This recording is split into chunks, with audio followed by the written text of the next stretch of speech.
Welcome to Exit Like a Boss. I'm going to show you, having helped nearly 800 business owners work through a 21-step process to exit like a boss, how you can do it, what you need to know, the steps you need to take, and what's actually involved in you and your business being able to maximize value and successfully exit like a boss. Hope you enjoy it. In this episode of Exit Like a Boss, we're going to talk about marketing and sales, but we're going to talk about it in the context of you being able to exit your business. And a lot of people talk about and spend a lot of time and money on marketing and sales. But what does it actually mean as part of an exit strategy? Well, the first thing it has to be is not dependent on you. It can't be about, I worked in an accounting firm when I was quite young, and the main partner there used to bring in business weekly, probably daily actually. He was very, very good at it. I learned a lot about sales from him. The way that he did it, he played golf on a Wednesday, he played golf on a Saturday, he had lunch with clients or a network associate on a Friday, and every time he did that, a new client came into the firm. He was just really good at it. Now the problem, of course, is the day he retired, all of that stopped. No more new clients from him, no more new clients from the golf club, no more new clients from lunch, etc. Now I'm not saying don't do that. If you want to do that as part of your business, it certainly works. But what I am saying is it can't be just about that.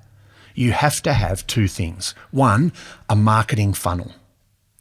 You have to have a website, you have to have social media, you have to have digital marketing that will constantly bring new clients in front of your business, ideally without any human involvement. Now, there's a lot of human involvement in setting it up. There's a bit of cost, there's a bit of effort. You've got to get some real structure around how you're doing it. Now, if you're not sure what you're doing, obviously get an expert, get a marketing agency, talk to someone who knows what they're doing. The people we work with, we've now got a website that's set up. People can go on there, they can download white papers, they can download an ebook, they can watch a webinar, they can listen to a podcast. All of that means they're coming towards us. They fill out a form or they enter their details before they can download a book, and suddenly they're in our marketing funnel. Now that happens without any human invention. No one's emailing them anything. It's all done through software. We use HubSpot. We've got a website. All of that's done. And that's an important aspect because it's not relying on anyone in my business to actually go and do that work, to actually go and generate leads, etc. The second thing you need then is a sales capability. And again, that can't be about you as the owner.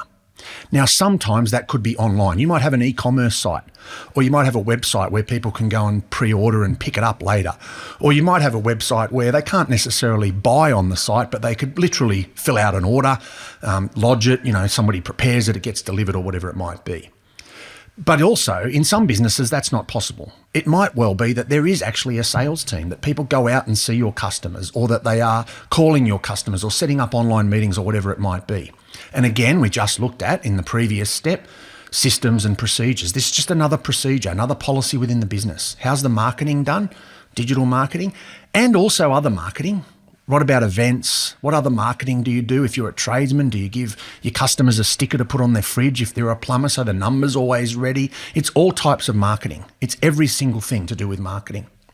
In terms of the sales process, how do we train our salespeople? What do we teach them to do? What words do we teach them to use?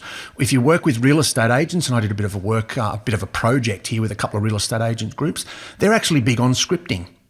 They will give their sales staff a script to use, what words to say, not so they sound completely robotic and unnatural, but key words that they know work in terms of what their customers want to hear. So how disciplined and structured are you around sales? Have you trained your salespeople at that level? Now, the reason this is important, we've got buyers right now looking at businesses, and some of the things they're asking for are 4 years Google Analytics history. Can you show me your Google Analytics history? In other words, all of your website traffic, where it came from, how long it spent on the site, what they looked at, what they clicked on, what they downloaded, what they bought, or whatever it is, for that last 4 years. And that's because it's a vital part of proving the business is valuable without you. So making sure we've got the marketing right, making sure we've got our sales team right. This is all about the risk of future revenue.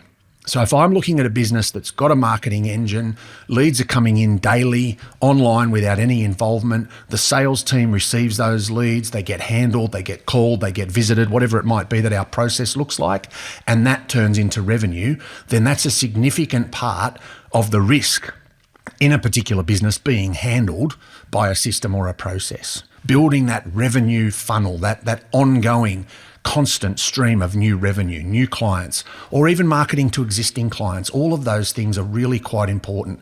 It's about making sure we've actually got that solution. It's about making sure when we sell the business or when we exit the business or when we pass it on to our children, they are very confident that they're still going to have revenue in 1 year, 2 years, 5 years. More importantly, it's about making sure that our marketing and sales engine ties in with our business model, our positioning, our strategic financial model. If we know that we want to sell the business in 5 years' time for $10 million, then we should know how many widgets do I need to sell, or how many reports do I need to write, or how many buildings do I need to design to actually make my business worth that money. That comes into the strategic financials. What we need now is a sales plan that delivers that. And not only that, we need to know right through the process, what's our conversion rate? So let me explain that. A lot of business owners don't have this focus. What they do is look at their sales and spend more money on marketing if their sales weren't enough last month. Now, that's not what it should be. We should know what our sales have to be in any particular month, quarter, or year. We know what our value is trying to prove. We know what number we need to get to. Now, what we have to do is work backwards from that number. As I said when we talked about strategic financials, we know where we need to end up. This is about creating a direct pathway to ensure we can get there. So, if our sales are $100,000 a month and we know we convert our new leads at 50%, that means we need new leads worth $200,000 per month. Now, if your product is $1,000, that means you need 200 leads every single time. Not only that, you need to know, where did those 200 leads come from? Now, to get 200 leads that are ready to have a conversation with your salesperson, you probably need 400 people to visit your website or to follow your social media or to visit your shop or your e-commerce store or whatever it might be.